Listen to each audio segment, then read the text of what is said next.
करतो. यदालम्बोदरं हन्ति सतां प्रत्युह सम्भवो तदालम्बे दयालम्बं लम्बोदरपदाम्बुजम् शारदा शारदाम्बोजवदना वदनाम्बुजे सर्वदा सर्वदास्माकं सन्निधिं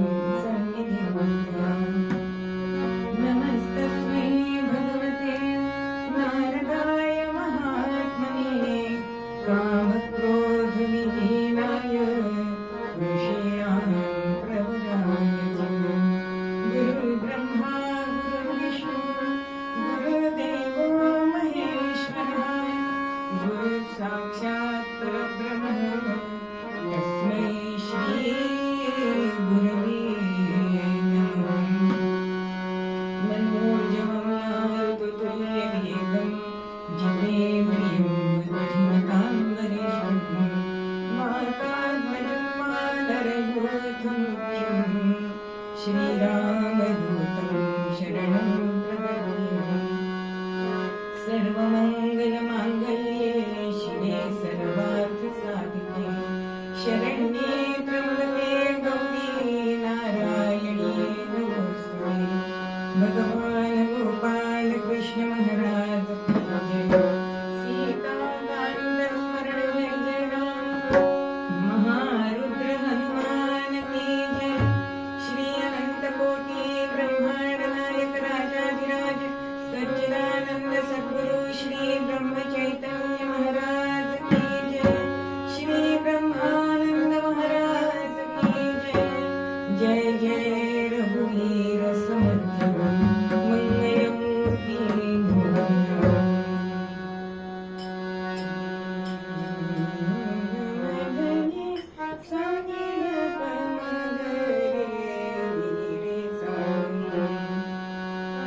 जय जय राम कृष्ण हरी जय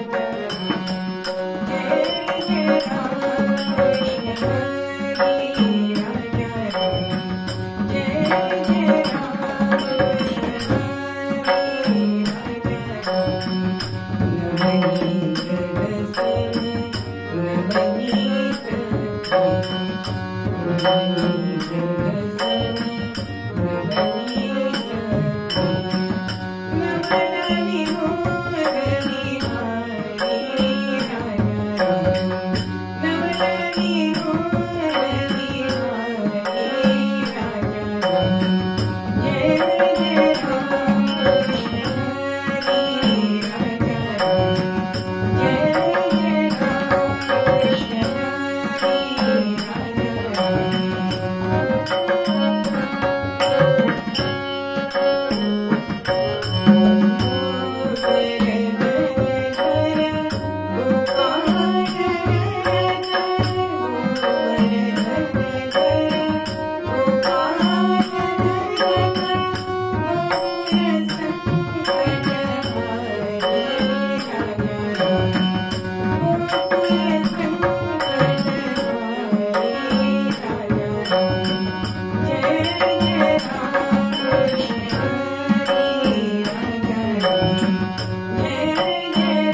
श्रावण महिना आहे आणि गुरूंचा का अभंग घेतलाय. पण ज्यावेळी माझी रामनवमीची इथे कीर्तन होती आणि दादांच्या खोलीमध्ये गेले आणि महाराजांचे सगळे भक्त तिथे फोटो लावलेले आहेत आणि असा विचार आला मनात की ह्यांची एकदा आपण चरित्र लावूयात का. म्हणून मी दादांना म्हटलं, दादा मला एकदा यांची सगळ्यांची चरित्र लावायची. दादा हसले, श्रावण महिना करा असं सांगितलं बरं का. आता मला माहितीये ते शिष्य साधारण 15 असतील महाराजांचे शिष्य. तर म्हटलं अहो एवढे आहेत का, म्हणजे महिनाभर लावू शकेन एवढं. तेव्हा दादा म्हणतात, विनीत दादा म्हणाले, मी कुठे असं म्हटलंय महाराजांचेच लावा. गुरु शिष्यांच्या जोड्या तुम्ही लावू शकता ना महिनाभर. आणि एक मनाला वेगळी चालना मिळाली, बुद्धीला चालना मिळाली आणि श्रावण महिना करायचा ठरला. जसं विद्यार्थ्यांचं होतं ना तसंच माझं झालंय. वेळ आहे अजून. शेवटी 3 वाजता पाठांतर करायला बसलेली आहे. असो, आजचा जो अभंग आहे तो समर्थ रामदासांचा आहे. त्यांचं वर्णन करताना म्हणताय, शुका सारिते पूर्ण वैराग्य ज्याचे, वशिष्ठा परिज्ञान योगेश्वराचे, कवी वाल्मिका सारिखा मान्य नैसा, नमस्कार माझा सद्गुरु रामदासा. जय जय रघुवीर समर्थ. समर्थ रामदास गुरु कसे असतात याचं वर्णन या अभंगामध्ये करतात. गुरूंची आवश्यकता काय हे आपण आता गुरुपौर्णिमा नुकतीच होऊन गेली आहे 15 दिवसापूर्वी. इथेच कीर्तनात सगळ्यांनी ऐकलेलं आहे की गुरु हा कशासाठी हवा, तर आपल्याला मोक्ष प्राप्ती जो करून देतो त्यासाठी गुरु हवा. म्हणून या गुरूंचं वर्णन या अभंगामध्ये समर्थ करतात. मग गुरु म्हणजे कसे असतात, त्यांना आपण कसं ओळखायचं, असे अनेक प्रश्न आपल्यासारख्या सामान्य माणसांच्या मनामध्ये येतात. कारण आजकाल सगळं जग आपल्या हातात आलेलं आहे आणि त्याला आपण नम्रपणे शरण गेलेलो आहोत, कारण आपली मान खाली असते म्हणून नम्रपणे. पण ती असते माहिती वेगळी आणि ज्ञान वेगळं. मग असे हे सद्गुरु, त्यांच्या अनेक व्याख्या आपल्याला केलेल्या दिसतात.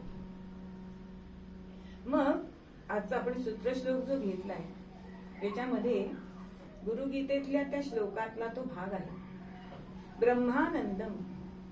आपल्याला आनंद माहितीये, पण ब्रह्मानंद माहितीये का? ब्रह्मानंद देणारे फक्त सद्गुरूच असतात. कारण समर्थ दासबोधामध्ये आपल्याला सांगतात, जे करामती दाखविती, जे करामती दाखविती, ते स्वयेची गुरु म्हणती, परी ते नाही सद्गुरु, मोक्षदाते श्रीराम.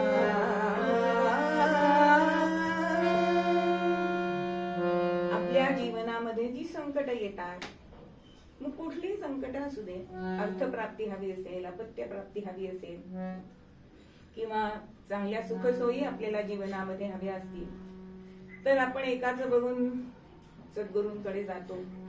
पण ते खरे सद्गुरू असतात का हो? अहो जादू टोणी करणारे, गुहाबाजी करणारे असे हे सद्गुरू स्वतःला सद्गुरू म्हणून घेतात. असे हे सद्गुरू करामती दाखवती. आपण अनेक सिनेमातनं सुद्धा बघतो की हात वर केला की कुंकू आलं हातातून बाहेर, किंवा काय गंडे दोरे येतात, ताईत येतात. अहो पण त्या युक्त्या असतात, म्हणून त्याला समर्थ करामती म्हणतात. अहो जादूचे प्रयोग कोणी पण करू शकेल शिक्षण घेतल्यानंतर, पण ते गुरु आहेत का? जे स्वतःला गुरु म्हणून घेत नाहीत ना तेच खरे गुरु असतात. आणि खरं म्हणजे ज्ञान देणारा असतो तो सद्गुरू. म्हणजे व्यावहारिक ज्ञान जो देतो तो गुरु असतो आणि जी मोक्षपदाची प्राप्ती करून देणारा सद्गुरु असतो. मग असे हे सद्गुरु खरंच आपल्याला शोधायचे. मग जे प्राणी संकटामध्ये पडलेले आहेत त्यांना वर काढून, अहो आपण सगळे या भवसागरामध्ये गटांगळ्या खाणारे आहोत, आणि त्यांना वर काढून मोक्ष प्राप्ती देतात, भगवंताची प्राप्ती करून देतात, तेच खरे सद्गुरु. मग ह्या सद्गुरूंची आपण गुरु हा शब्द वापरतो, तर गु म्हणजे काय, तर ज्ञान, आणि रु म्हणजे अंधकार नाहीसा करणारा तो गुरु. नंतर रवींद्रनाथ टागोरांनी सुद्धा एक गुरूंची सुंदर व्याख्या केली बरं का. ते म्हणतात की जो भूत जाणतो आणि ज्याच्या म्हणजे तो भूताचा दुवा असतो, भूत म्हणजे भूतकाळ, भूत म्हणजे भूत नाही, भूताचा जो दुवा असतो आणि भविष्याचा दिवा असतो तो गुरु. असं आहे का हो? असतं ना. भविष्यामध्ये काय होणार आहे हे सद्गुरूंना माहिती असतं, ते आपण जाणत नाही. त्यावेळेला आपण अगदी त्यांना बोल लावतो की एवढी आम्ही भक्ती करतो, एवढं आम्ही नाम घेतो, तरी सुद्धा आमच्या वाट्याला असं का दुःख येतं, असं आपण बोल लावतो. पण त्यांना भविष्य माहिती असतं ना. जसं भूत माहिती असतं तसं भविष्यही माहिती असतं, आणि म्हणूनच आपल्या आयुष्यामध्ये सद्गुरू येत असतात. माल्या कोळ्याचं आपल्याला उदाहरण माहिती आहे की त्याचा भूतकाळ काय आहे हे नारदांनी जाणलंच ना, आणि त्यासाठीच घरी जाऊन विचारून ये असं सांगितलंय. म्हणजेच त्रिकाल ज्ञानी असणारे असे हे सद्गुरू असतात. आणि मग त्यांचं भविष्य काय हे सुद्धा जाणत होते, म्हणून रामनामाचा मंत्र त्यांना दिलाय. आणि तो सुद्धा सहजासहजी आपण एका वाक्यात म्हणतो वाल्याचा वाल्मिकी झाला. अहो पण किती तपश्चर्या केली, आणि त्याच्यामध्ये सद्गुरु कृपेचं पाठबळ त्यांच्या मागे मध्ये होतं, म्हणून ते वाल्मिकी ऋषी होऊन रामायण आपल्याला त्यांनी हा ग्रंथ दिला. म्हणजे भूत जाणणारे आणि भविष्य जाणणारे. आता हा पुराणातला झाला प्रसंग, माझ्या जीवनातला प्रसंग सांगते. म्हणजे आपण थोडासा विचार केला ना की आपल्याला सुद्धा त्याचं आकलन थोडस होऊ शकतं. बघा इथे ज्या वेळेला चातुर्मास चालू होता आणि शेवटचे 15-20 दिवस अगदी माझा पाय खूप दुखत होता, पण मी काय केलं की आता डॉक्टरांकडे जायचं नाही. डॉक्टरांनी जर आपल्याला प्लॅस्टर घातलं तर आपल्या नेमात खंड पडेल. महाराजांनी ती इच्छा पुरवली.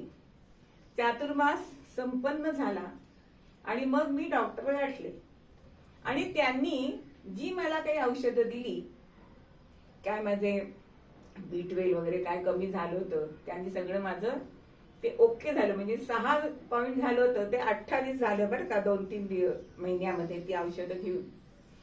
तर म्हटलं काय हे, पण भविष्य ते जाणत होते ते मला नंतर कळलं ना. आणि नंतर 25 साली म्हणजे बरोबर 1 वर्षांनी 24 साली चातुर्मास झाला, आणि 25 साली मी शृंगेरीला गेलेली असताना होती माझी विद्यार्थिनी तिथे, मी गाडीमध्ये पडले. भरपूर मार लागला, अगदी अर्ध उजवं अंग माझं काळं निळं झालं.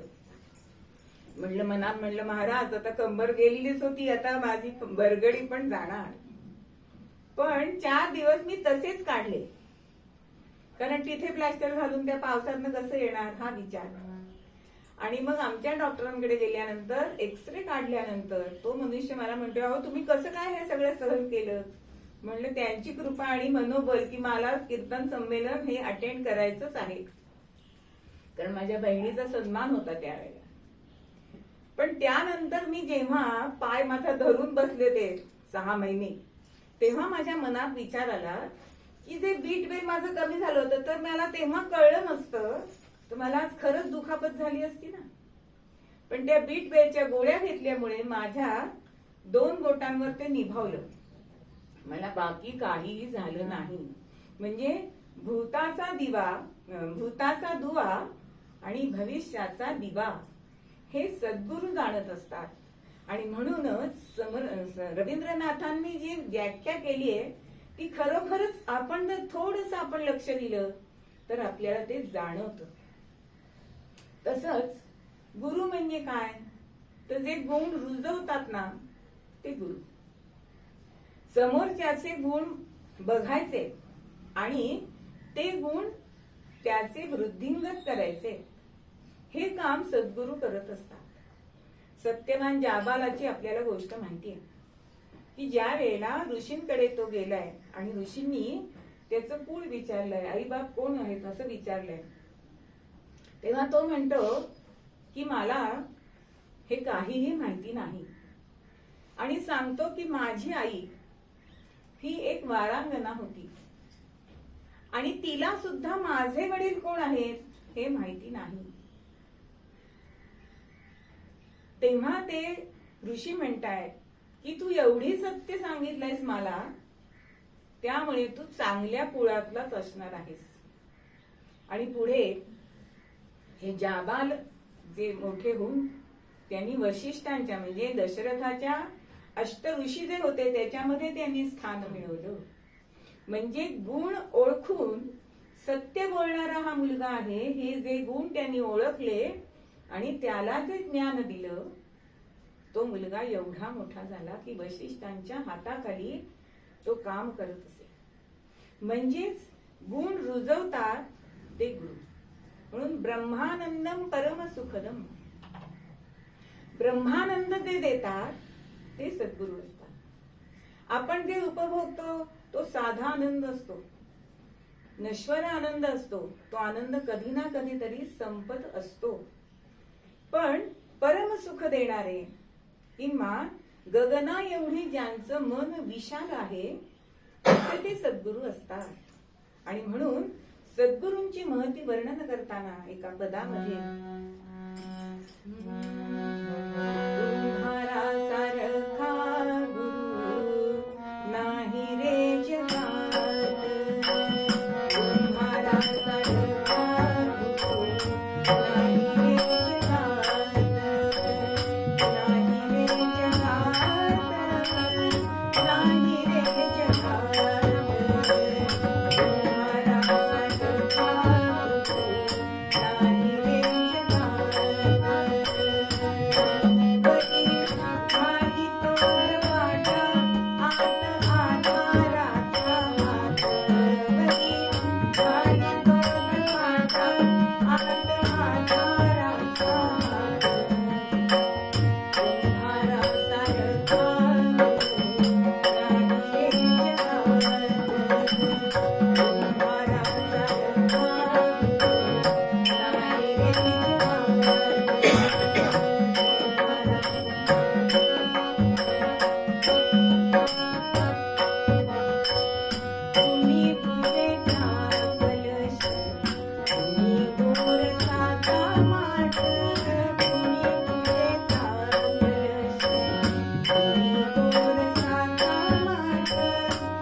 बघा आपल्याला दिसतं की भांड पक्क करण्यासाठी मातीचं भांड वरून तो थापटणं म्हणजे थपटके देत असतो, पण नुसतं देतं का हो, आत आधाराचा हात असतो. तसं आपल्या शिष्याला घडवणारे गुरु असतात. मग कुणी पूजेचा कलश कितीतरी प्रकारचे घट हा कुंभार बनवत असतो, तसेच गुरु असतात. ज्याचं त्याचं महत्व काय आहे, कोणती गोष्ट ह्याच्यासाठी योग्य आहे, हे गुरु जाणत असतात. एकदा भास्करराव बखले यांच्या जीवनातला प्रसंग आहे आणि मास्टर कृष्णरावांना एक चीज शिकवली. आता ती चीज शिकवली आहे, चांगली गळ्यामध्ये उतरवली, कारण गाणं हे गळ्यावर चढवावं लागतं. पी हळद हो गोरी असं हो नाही. आताच बघा मला ओळ आठवली नाही, कारण त्याची प्रॅक्टिस नाही. आणि ती चीज शिकवली आणि भास्कर बुवा खाली आले. तेवढ्यामध्ये नारायणराव म्हणजे बालगंधर्व तिथे आले. आता ते पण त्यांचे शिष्य होते. थोडीशी बोलाचाली झाली आणि नारायणराव हे वरती गेले. मास्टर कृष्णरावांना विचारतायत की आज काय शिकवलं बुवांनी. तेव्हा ते चीज म्हणून दाखवू लागले आणि सोपी वाटली म्हणून नारायणराव पण म्हणायला लागले. पण खाली उभे राहिलेले बखले बुवा पुन्हा वर गेलेत बर का, आणि नारायणाला सांगताय तुझ्या गळ्यावर नाट्य संगीतच असतं. जी चीज आहे ना ती कृष्णरावालाच बरोबर आहे. तू त्या भलत्या फंदात पडू नकोस. म्हणजे कुठल्याच प्रकारचं गाणं हे माझ्या ह्या विद्यार्थ्याला शोभेचं आहे. आणि पुढे बालगंधर्वांनी कितीतरी नाट्यगीतं की आजही त्यांची नक्कल केली जाते. किंवा जयमाला शिलेदारांचं आता वर्ष चालू आहे, त्यांनी सुद्धा बरहुकूम त्यांच्यासाठी गाणी गायली. म्हणजेच आपल्या शिष्याचा गळा कोणत्या प्रतीचा आहे हे जाणणारे गुरु असतात. म्हणून हे गुरु जे करतात ना ते अचिंत्य असतात, पण आपल्याला ते काय करतायत हे आपल्याला कळतही नाही. बघा ज्ञानेश्वर माऊलींच्या जीवनातला प्रसंग आहे की जेव्हा सगळं कुटुंब हे ब्रह्मगिरीवरती प्रदक्षिणा घालत होत आणि प्रदक्षिणा घालता घालता निवृत्तीनाथ वाट चुकले. अहो ते कशासाठी चुकले, पुढे ज्ञानेश्वरी निर्माण होणार होती म्हणून. म्हणजे सद्गुरूंचं जे काय मनातलं चालू असतं ना ते अचिंत्य असतं. आपण त्याचा विचारही करू शकत नाही. ते आपल्याला अनाकलनीय असतं. म्हणून अचिंत्य हे जगप्रती तुझे, पण कुणाला ते कळत नाही. आणि मग आपण म्हणतो अरे त्यावेळी तसं झालं म्हणून आता हे असं झालं. पण त्यावेळी म्हणजे आपली बुद्धिमत्ता किती असते, 5 वर्षापुरती असते बरं का. म्हणून आपल्याकडे पंचवार्षिक योजना असतात, त्याच्या पुढचं आपल्याला कळत नाही. पण ते द्रष्टे असतात ना त्यांना पुढचं 10 वर्ष 50 वर्ष असं कळतं की नाही. आता महाराजांचंच उदाहरण घ्या. 50 वर्षापूर्वी त्यांनी आता ह्या मंदिराला जी जागा दिली ती लिमये, त्यांच्या वडिलांनी तो प्लॉट घेऊन ठेवला होता राम मंदिरासाठी. मग ही प्रेरणा त्या लिमयांना कोणी दिली, म्हणजे 50 वर्षानंतर इथे मंदिर होणार आहे हे आपल्या कोणालाही ज्ञात नव्हतं. पण आता ते 2 वर्षात कधी पुरं होत आहे असं आपल्याला झालंय. म्हणजे मला तर झालंय, कारण राम माझ्या जवळ येणार आहेत आता. म्हणजेच हे सद्गुरू जे असतात ते जी कृती करत असतात ती कृती आपल्याला समजत नाही, पण ती आपल्या हिताचीच असते. मग असे हे सद्गुरू तत्त्वमसी म्हणजे ही महावाक्य जाणणारा असा हा सद्गुरू असतो. म्हणून जे करामती करणारे गुरु त्यांच्या पाठीमागे लागू नाही. मग असे जे गुरु असतात, सद्गुरू असतात, ते आपल्या शिष्यासाठी सतत स्वतःहून पुढे येतात बरं का. शिष्याला शोधावं सुद्धा लागत नाही. म्हणूनच जेव्हा सद्गुरूंची कृपा होते त्यावेळेला जसं माऊलींना असं वाटलं की मी आधी पंढरपूरला आलेलो होतो, पण त्यावेळी जसा मला पांडुरंग दिसला तो फक्त मला विटेवरचा दिसला, पण आता मला तो कसा दिसतोय. रूप पाहता लोचनी सुख झाले हो साधनी, झाले हो साधनी, सुख झाले हो साधनी. रूप पाहता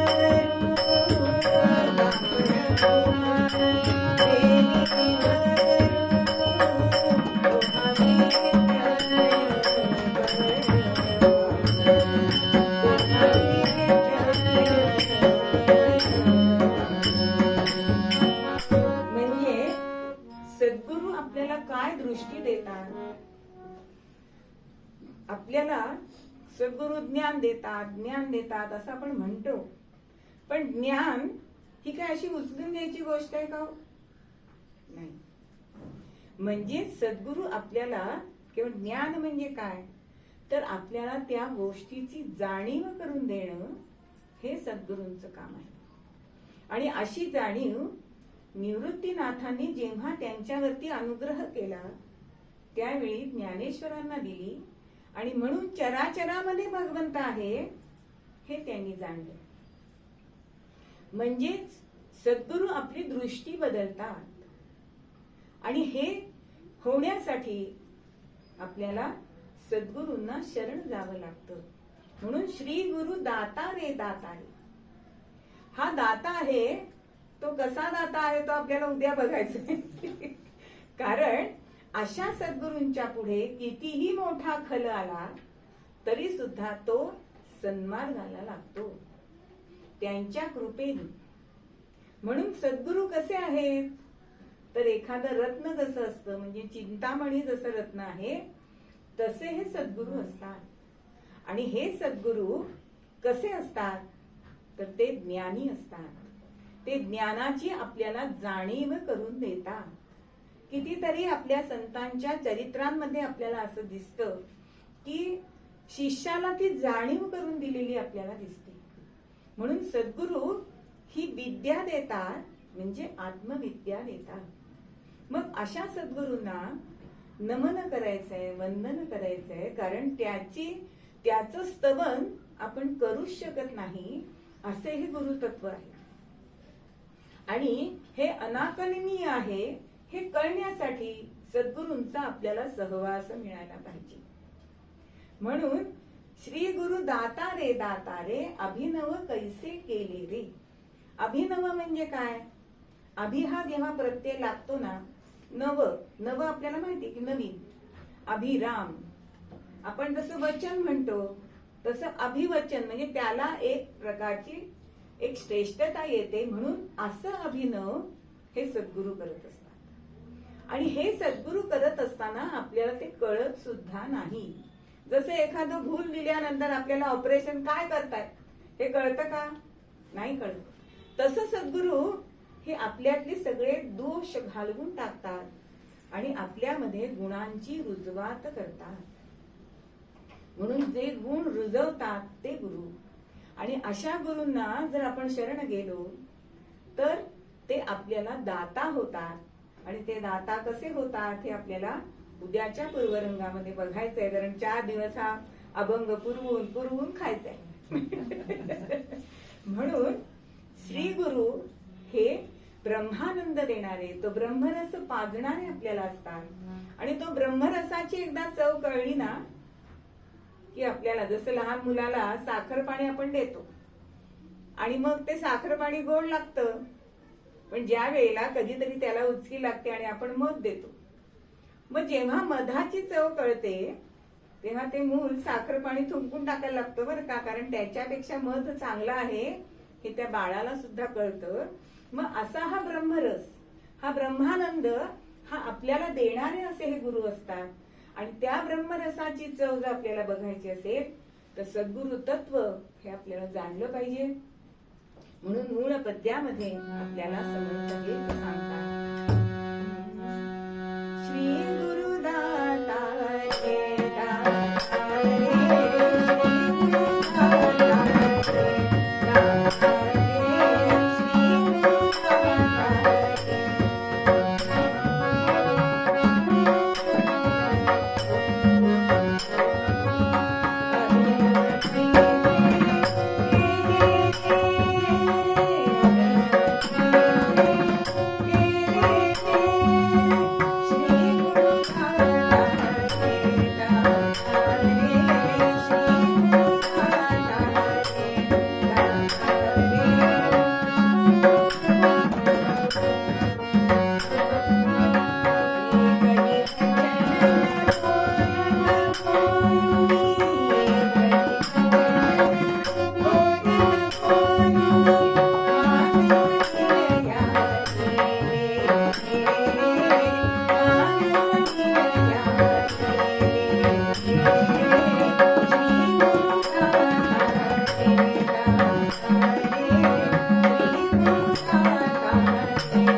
करुणा त्रिपदीतले 2 कडवे म्हणते.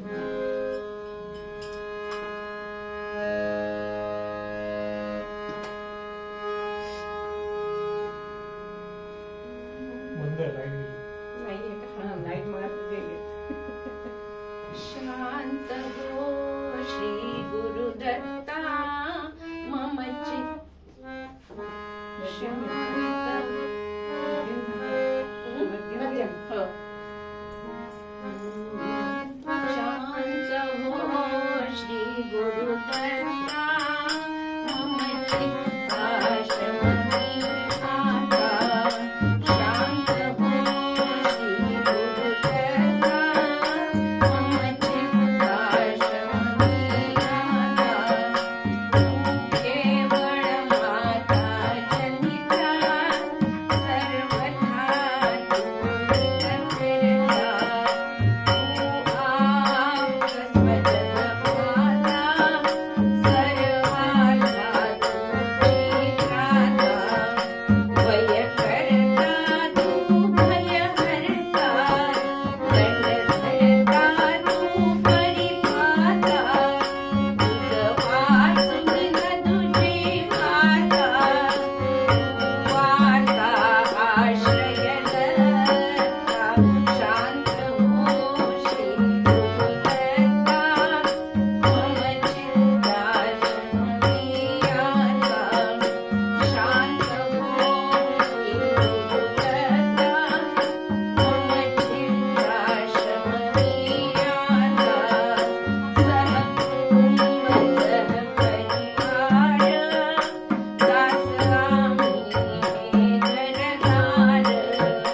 तव पदरी भरपूर सार संसाराहित आभार. परिहरिसी करुणा सिंधो तुम्ही नानाथ सुबंधो. आम्हा अखिलेशन पाहतो वासुदेव प्रार्थित दत्ता. शांत हो श्री गुरुदत्ता मम चित्ता शमनी आता. मम चित्ता शमनी आता. मम चित्ता शमनी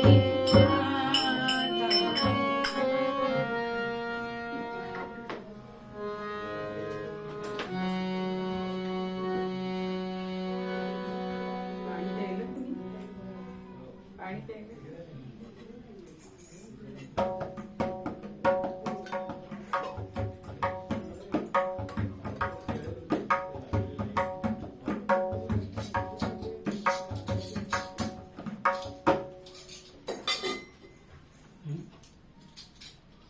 एकदा सगळ्यांनी भजन करू. कन्या घोष नामाचा, गुरु समर्थ करण्याचा.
प्रत्येक जण भिक्षा मागून आणतोय, आलेलं धान्य जमा करतोय. मठातल्या काही स्त्रिया त्याची निवड करतायत. कोणी जे राम मंदिर आधी स्वच्छ असतंच, पण आपण जसं दिवाळीला घर अजून स्वच्छ करतो तसं राम जन्माचा उत्सव आहे म्हणून सगळेजण मठाची साफसफाई करतायत.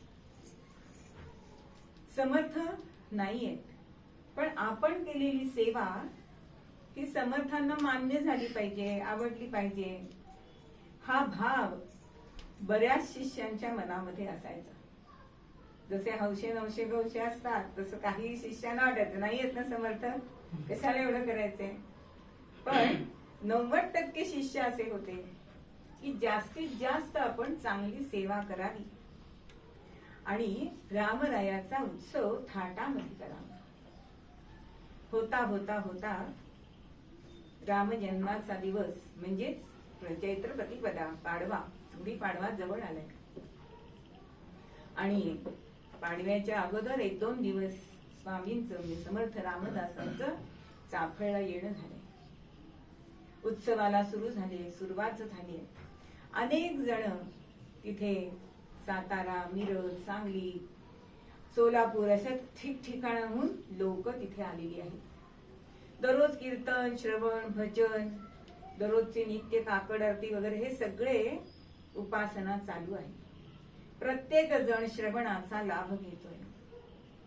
आणि जन्मोत्सव हा रघुरायाचा, जन्मोत्सव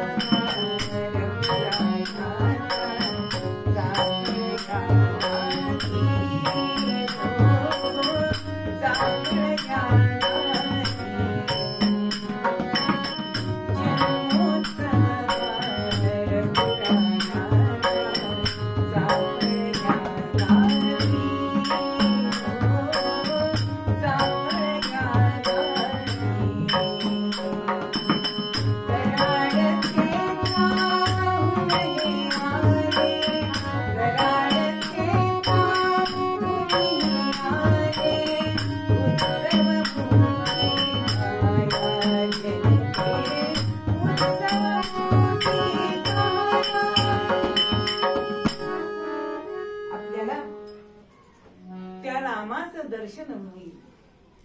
अहो समर्थांना मिळाले ते राम अधिकच तेजपुंज. ज्यावेळी ज्या देवताचा उत्सव असतो ना, दैवताचा, त्याला अजूनच एक असं चैतन्य प्राप्त होतं. जे इथे उभं राहिलं की कळतं ते चैतन्य. तिथे असं बघितल्यानंतर जी आपल्याला ऊर्जा मिळते आणि त्या रामाचा उत्सव, जन्मोत्सव म्हणजे ती मूर्ती अजूनच खुलत दिसत होती. आपण त्याला साध शृंगार करतो त्याप्रमाणे अनेक लोक जसे आले होते तसे या कराड क्षेत्रावरून काही लोक या रामरायाच्या मूर्ती बघण्यासाठी मुद्दामून आलेले होते. आणि होता होता रामजन्माचा उत्सव झालाय. आणि या उत्सवामध्ये एक मुलगा तिथे आलेला होता. कराड क्षेत्रीचा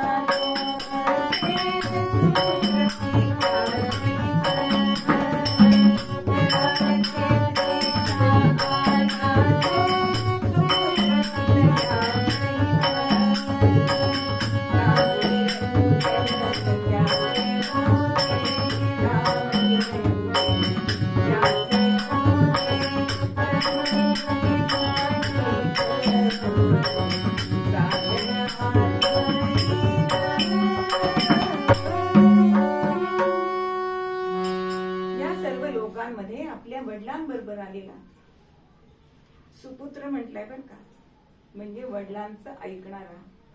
वडिलांनी सांगितलंय निरंजना आपण पण जाऊ बरं चाफळला. आणि चाफळला हा आपल्या वडिलांबरोबर आलेला. कशासाठी? तर आत्महित साधण्यासाठी. समर्थांना आपण गुरु म्हणून घ्यावं, त्यांचा अनुग्रह करावा, घ्यावा अशी मनामध्ये इच्छा, म्हणजेच आपलं आत्महित होईल ह्या निरंजनाच्या मनामध्ये ही इच्छा होती. आता उत्सव सगळा पार पडलाय, संपन्न झालाय. पार पडलाय म्हणजे तसा पार पडला नाहीये ना, नाही तर असं म्हणतात पार पडला, संपन्न झाला. आणि तिथे आता सगळे उत्सव झाले आणि त्याच्यामुळे सगळ्यांना जसं असतं की एखादा आपला सण झाला त्याची आपण तयारी करतो आणि मग वडीलधाऱ्यांनी चांगलं म्हणावं, कौतुक करावं असं वाटतं की नाही, तसं ह्या सगळ्या शिष्यांना वाटतंय. आणि मग सभामंडपी समर्थ आले, सभामंडपी समर्थ आले, उत्सवाला छान बोलले, उत्सवाला छान बोलले, निरंजन आले, निरंजन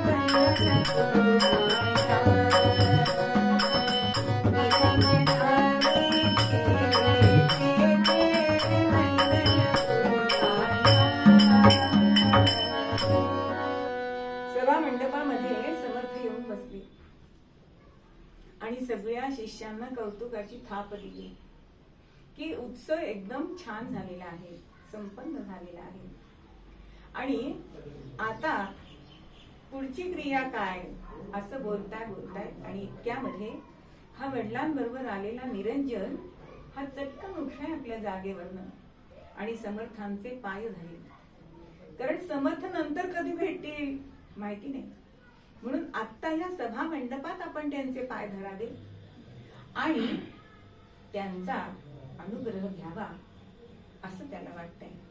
म्हणून चरण धरले. समर्थ त्याच्याकडे स्नेहार्थ नजरेने बघताय आणि हा मुलगा त्यांना सांगतोय की माझं आता गोमट काय करायचंय ते तुमच्या हातात आहे. कारण नरजन्माचं सार्थक कशात आहे तर आत्महितामध्ये आहे आणि ते तुम्ही माझं करणार आहात. जे तुम्ही माय कृपावंत असं समज तुकोबांचं एक अभंग आहे की तुम्हीच माझे एक माता पिता आहात, तुम्ही संत आहात, तुम्ही कृपावंत आहात, माझं गोमट करा. आणि तो त्यांना विनवणी करतोय. चुकलो मुकलो फिरलो भ्रमलो, चुकलो मुकलो फिरलो, गुरुनाथांनी भारत श्रवण, गुरुनाथांनी भारत श्रवण, तारी तारी गुरुदयाळू चरण ही सोडी, तारी तारी गुरुदयाळू चरण ही सोडी. समर्थांना तो सांगतोय कारण अनेक ठिकाणी जाऊन भ्रमनिरास झालेला होता, म्हणून चुकलो मुकलो. अनेक ठिकाणी मी गेलो पण माझ्या मनाला समाधान मिळेल असं गुरुपद मला मिळालं नाही. फिरलो भ्रमलो. अहो दुसऱ्या करामती करणाऱ्या गुरूंकडे गेल्यानंतर आपण खरंच भ्रमतो की नाही, तशी माझी अवस्था झाली असं हा समर्थांना सांगतोय. मी चुकलो, दुसऱ्या ठिकाणी मी शोधत गेलो पण त्याच्यामध्ये मी फार कष्टलो. आता माझं काय करायचंय, तारी तारी गुरु दयाळू चरण न सोडी. आता मी तुम्हाला अनन्य शरण आलोय आणि त्यामुळे आता माझं हित कशात आहे, म्हणजे मला आपण अनुग्रह द्यावा, जप द्यावा, मंत्र द्यावा अशी माझी तुम्हाला प्रार्थना आहे मनापासून. समर्थांनी बघितलंय आणि त्याला दोन्ही हात धरून उठवले. सर्व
रामनामाचा जप दिला.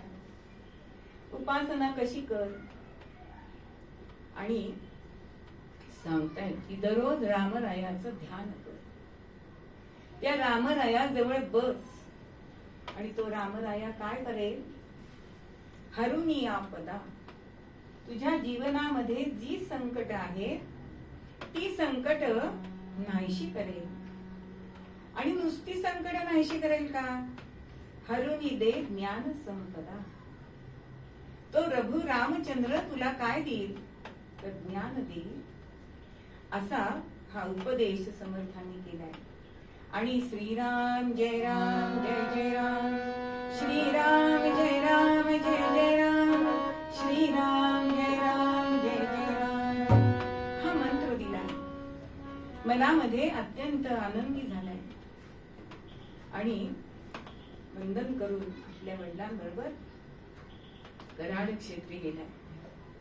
आता समर्थांनी सांगितल्याप्रमाणे उपासना सुरू झाली. सकाळी लवकर उठावं,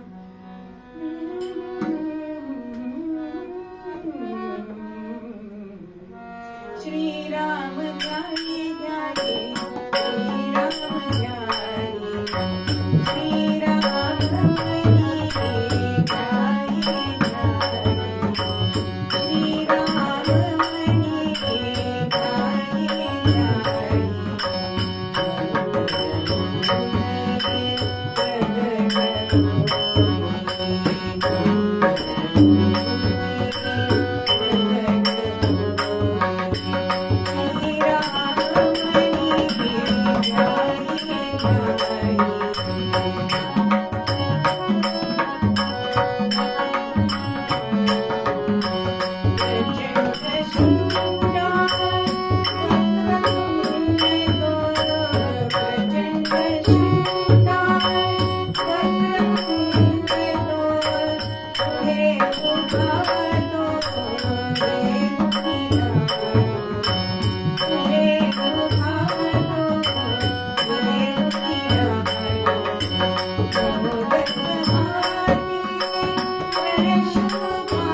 उपासनेला बसलाय, रामचंद्रांचं ध्यान करतोय.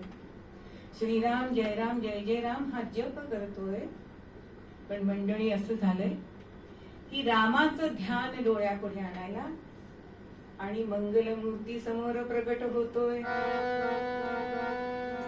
पहिल्यांदा नुसता प्रकट झाला हो, प्रचंड असा महाकाय असा गणपती त्याच्या पुढे उभा राहतो.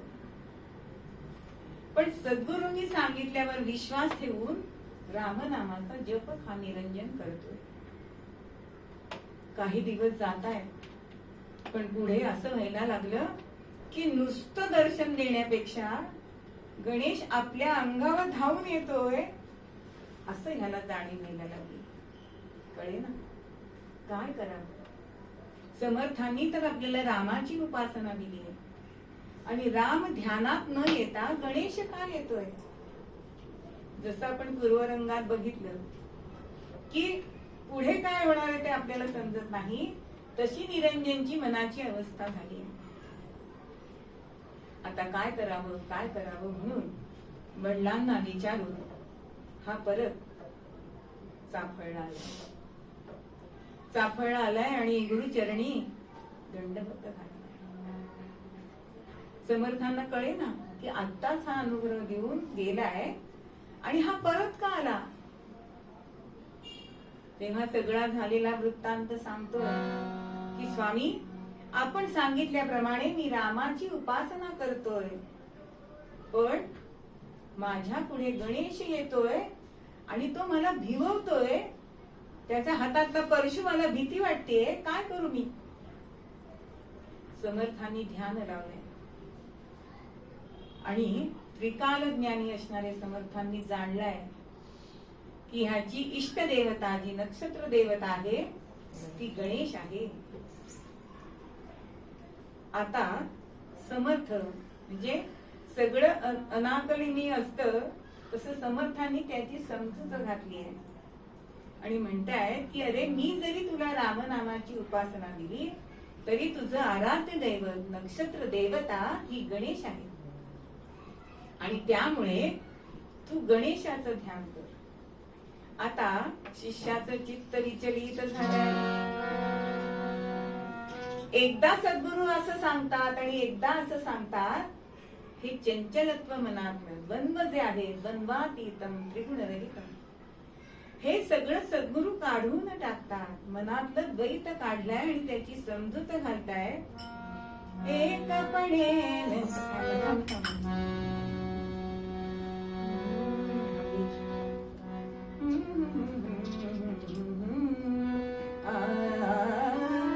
एकपणे नटला प्रभु हा एकपणे नटला प्रभु हा एकपणे नटला माया योगे परमेश्वर माया योगे परमेश्वर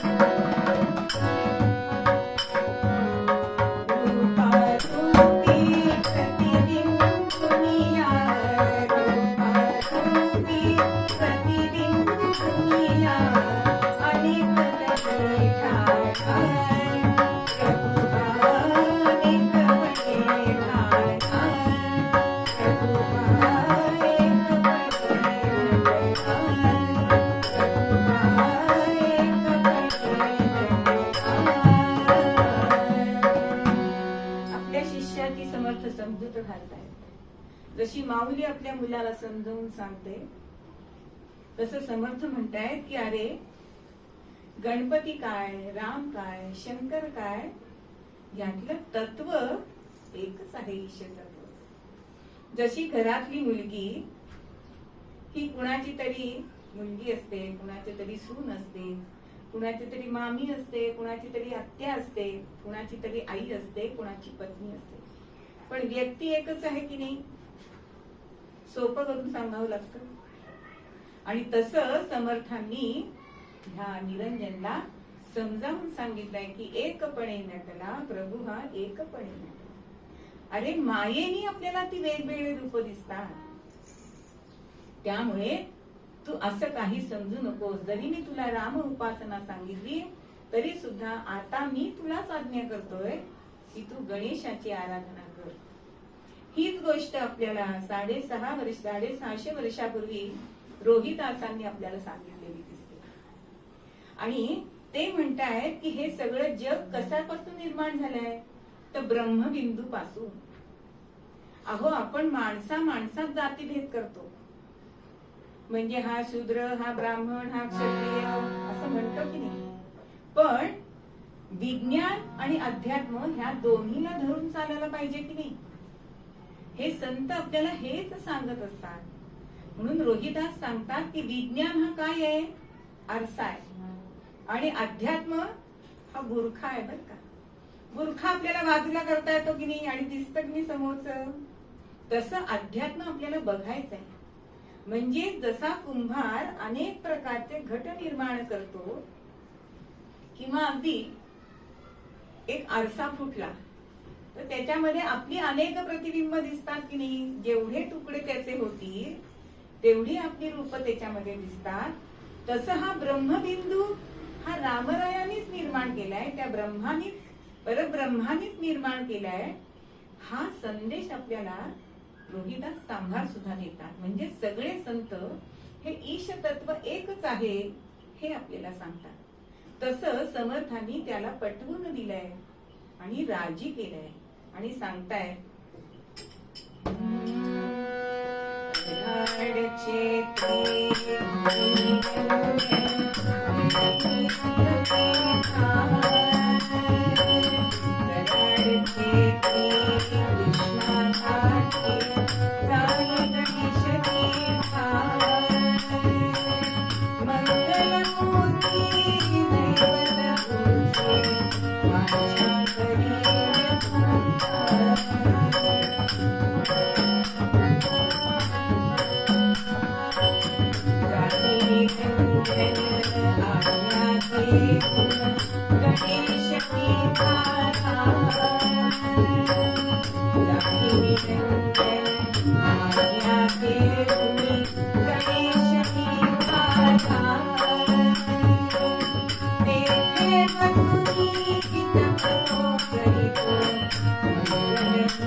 समर्थांनी सांगितलंय की कृष्णाकाठी कराड क्षेत्री तुझा तिथे गणेश तीर्थ आहे आणि त्या गणेश तीर्थाच्या इथे तू तपस्या कर.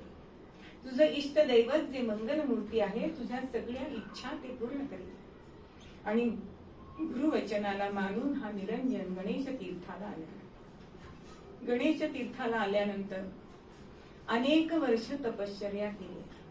गणेश पुराण वाचलंय, अथर्व शीर्षाची पारायण तिथे तपश्चर्या म्हणजे काय म्हणतात त्याला आवर्तन केली आणि अनेक प्रकारची गणेशाची उपासना त्यांनी केली.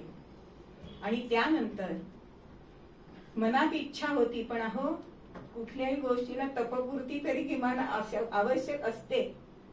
कारण कुठलीही तपस्या मग ती कलेतली असू देत, कीर्तनातली असू देत, अभ्यासातली असू देत, नाहीतर स्वयंपाकाची असू देत. बघा मुलीला आल्या आल्या लग्न झाल्यावर पोळ्या येतात का? पण त्यानंतर ती गोल पोळ्या छान करते की नाही? म्हणजेच काहीतरी त्याच्यासाठी काळ जावा लागतो. तसं गुरुवचनावरती विश्वास ठेवून या निरंजनाने मंगलमूर्तीची अनेक अशी साधना उपासना केली आणि एक दिवस त्याची इच्छा पूर्ण झाली. गणेश समोर प्रकट झालाय आणि वरम ब्रूही असं म्हणाले. आपण ज्या ध्येयाने काही करत असतो ते पूर्ण झालं की नकळत डोळ्यातनं आपल्याला अश्रू येतात, पण ते आनंदाश्रू असतात बरं का. आनंदाश्रू आणि दुःखाश्रू याच्यामध्ये फार फरक आहे. तुम्ही बघा, दुःखाश्रू हे कढत असतात. तुम्ही जर स्पर्श केलात तर तुम्हाला कळेल की दुःखाश्रू गरम असतात आणि आनंदाश्रू हे थंड असतात. दोन्ही वेळा आपले डोळे पाझरतात, पण त्याच्यामध्ये जमीन अस्मानाचा फरक असतो. असा हा गणेश प्रकट झालाय आणि निरंजनाने त्याला वंदन केलंय. मंगलमूर्ती मोरया, तुला जे काही हवं असेल ते माग. असं म्हटल्यानंतर तो म्हणताय की मला तुमची भक्ती माझ्या हातून घडावी एवढीच इच्छा आहे. अजून फार फार तर माझी इच्छा आहे की जन्म मरणाचा फेरा तुम्ही माझा चुकवा. आणि भगवंतानी म्हणजेच मंगल मूर्तीनी त्याला ते वरदान दिलंय. पुढे ह्या गणेशाची स्थापना या गणेश तीर्थावरती हा निरंजन, म्हणून यांचं नाव गणेश भक्त असल्यामुळे निरंजन गाणपत्य असं यांना म्हटलं जातं. आणि तिथे मोठं गणपतीचं मंदिर बांधलंय. आजही तिथे माघी चतुर्थीला ती स्थापना केल्यामुळे तो उत्सव तिथे चालतो. आणि ह्या गणेश मंदिराच्या समोरच या निरंजन गणपत्यांची समाधी आपल्याला तिथे दिसते. आजही मोठ्या संख्येने लोक तिथे जातात. पुढे यांनी अनेकांना अनुग्रह दिलेला आहे. अशा तऱ्हेने आपल्या शिष्याला योग्य मार्गावर नेणारे समर्थ. आपल्याला सुद्धा असं दिसतं की समर्थ, जसं आपण म्हणतो की आकाशात पतितंतोयम यथा गच्छति सागरं, सर्व देव नमस्कारम केशवं प्रति गच्छति. कुठल्याही देवाला आपण नमस्कार केला तरी तो विष्णूप्रतच जातो. तसंच समर्थांची सुद्धा अनेक वाङ्मय आरत्या आहेत की सगळ्या देवांच्या, अनेक अभंग आहेत. देवीचा अभंग आहे, शंकराचा अभंग आहे, नंतर अर्ध्या तर किती आहेत, खंडोबाच्या आहेत, मारुतीच्या आहेत. म्हणजेच ईश तत्व हे एक आहे हे सद्गुरू आपल्या आचरणातून सांगून देतात. म्हणजे शिक्षक, गुरु, ज्ञातविद, मार्गदर्शक, आचार्य, गुरु आणि सद्गुरू ह्या पायऱ्या आहेत बरं का. म्हणजे शिक्षक काय असतो, शिशूला कळेल असं जो सांगतो ना त्याला शिक्षक म्हणतात बरं का. ज्ञातविद म्हणजे पुढे जाण्याचा मार्ग त्याला सांगणं. मार्गदर्शक म्हणजे पुढे तू कसा जाशील हे सांगणं. त्यानंतर आचार्य म्हणजे ते तत्व आपल्या आचरणात आणून दुसऱ्याला उपदेश करणं. म्हणून आपण शंकराचार्य का म्हणतो आपण त्यांना आचार्य, ते उगाच दिलेल्या पदव्या नाहीये. म्हणून आचार्य हे वेगळे. त्याच्यानंतर येतात गुरु म्हणजे ते ह्या पलीकडे गुणातीत अजून काहीतरी आहे असं सांगणारे. आणि सद्गुरू काय करतात, त्या पलीकडे असणाऱ्याची प्राप्ती करून देतात. म्हणून गुरु आणि सद्गुरूंमध्ये हा फरक आहे. म्हणून श्री गुरु दाता रे दातारे. सद्गुरू असे असतात आणि सद्गुरूंचं पाठबळ बघा, चेंडू उडवायला सुद्धा आपल्याला त्याला फेकावं लागतं तरच तो पुढे जातो. ते पडलेला चेंडू पुढे जाईल का? तसंच भगवंताकडे आपल्याला पाठवणारे हे सद्गुरू असतात. ते आपल्याला मागणं ढकलतात बरं का, परमेश्वरापर्यंत ते आपल्याला नेतात. महाराज सांगतात की नाही की एकदा अनुग्रह घेतला की तुमचा हात मी भगवंताच्या हातात देईपर्यंत माझं कार्य आहे, मी तुम्हाला मध्ये सोडणार नाही. म्हणून असे सद्गुरू आपण करा, कारण ते दाते आहेत, अभिनव करणारे असे आपल्या जीवनाचं. म्हणून मूळ पद्यामध्ये आपल्याला समर्थ हेच